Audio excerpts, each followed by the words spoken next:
Panasig kinaganan. Gaan dalawa tapos Mahulog ko eh. ha? Dalawas. Mahulan pa siya.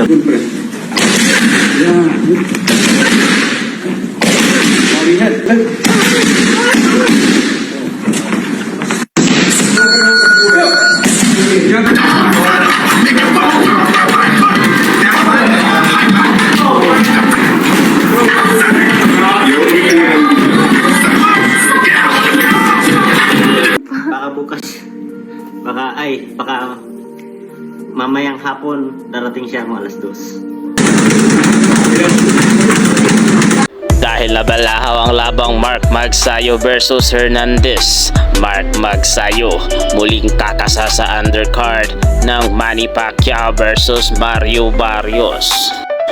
Sasabak si dating World Boxing Council Featherweight Champion Mark Magsayo sa undercard ng WBC welterweight title fight ni na reigning titleist Mario Barrios ng United States at 8th Division World Champion Challenger Manny Pacquiao sa Hulyo 25 sa MGM Grand sa Las Vegas, Nevada.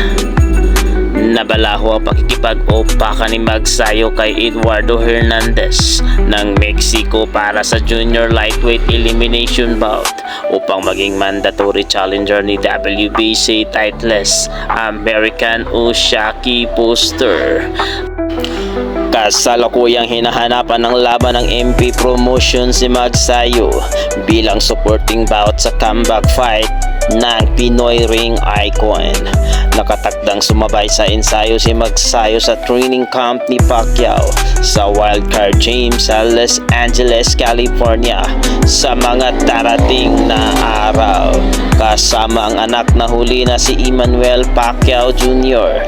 na kasado sa pro debut na isa ring palabok sa laban ng kanyang ama. Tinangay ni Magsayo ang WBC title sa kanong si Gary Allen Russell Jr. via majority decision noong Enero 2022 sa Atlantic City.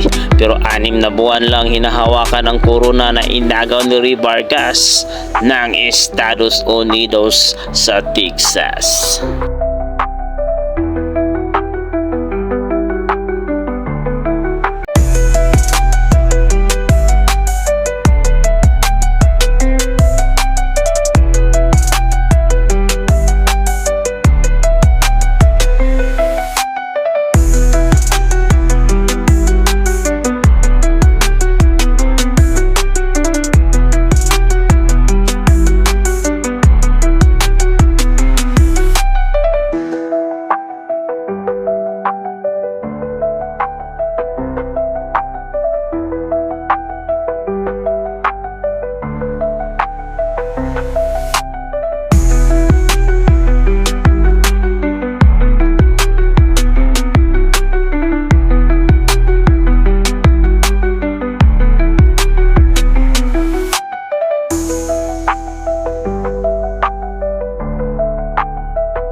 Boss.